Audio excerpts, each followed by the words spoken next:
PDM मुत्तहिद है, हुकूमत पर हर तरफ से वार करेगी, ना अहलों से निजात के लिए तमाम ऑप्शंस इस्तेमाल करेंगे। आसिफ अली जरदारी की ललकार, चौधरी मंजूर से टेलीफोनिक राब्ते में कहा, पहले ही कहा था सिलेक्टेड हुक्मरान अपने वजन से खुद गिरेंगे, अब ये गिर चुके हैं, बस अब एक आखिरी धक्के की जरूरत है।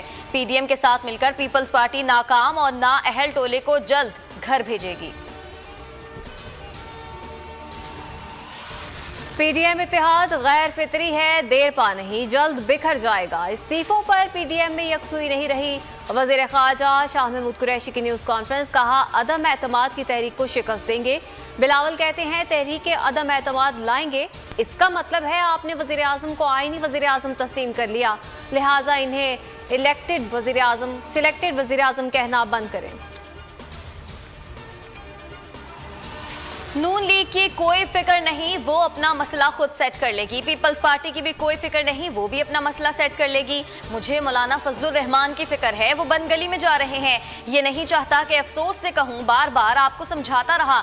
वजीर दाखिला शेख रशीद का तकरीब से खिताब, कहा पीडीएम लॉन्ग मार्च की तारीख बताए, इस्तकबाल करेंगे, 100 बार तहरीक अदम एतमाद लाएं। फिरदौस आशिक अवान कहती हैं खोखर बरादरान कब्जा माफिया हैं। ये टोला जाली राजकुमारी को 50-50 लाख रुपए के पर्स गिफ्ट करता था। शहबाज गिल बोले, नून लीगी कब्जा माफिया खोखर पैलेस की बदमाशी मलिया मेट हो गई, अब इमरान खान इसी जमीन पर गरीबों के घर बनाएगा। तर्जुमान वज़ारत खजाना कहते हैं सकूक शरिया कॉम्प्लाइंट के तहत सरकारी असासों की बुनियाद पर कर्ज लेने का जरिया है। माजी में मोटरवेज और जिना इंटरनेशनल एयरपोर्ट की बुनियाद पर सकूक जारी किए गए।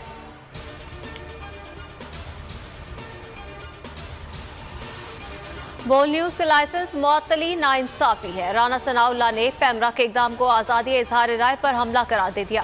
सईद गनी की भी बोल पर आयद जबरी पाबंदी की मजम्मत। रुकने सिंध असेंबली निदा खोड़ो और सादिया जावेद कहती हैं चेयरमैन पैमरा बोल न्यूज के खिलाफ गैर आइनी और गैर कानूनी इकदाम फौरी वापस लें। बोल के लब आज़ाद हैं तेरे। वकला और सिविल सोसाइटी का चेयरमैन पैमरा को हटाने का मुतालबा। 39 रोज गुजर गए, अवाम को हुकूमती एक्शन का इंतजार। एहतसाब अदालत 15 फरवरी को Benazir income support programme reference में सलीम बेग और फरजाना राजा पर फर्द जुर्म आयद करेगी।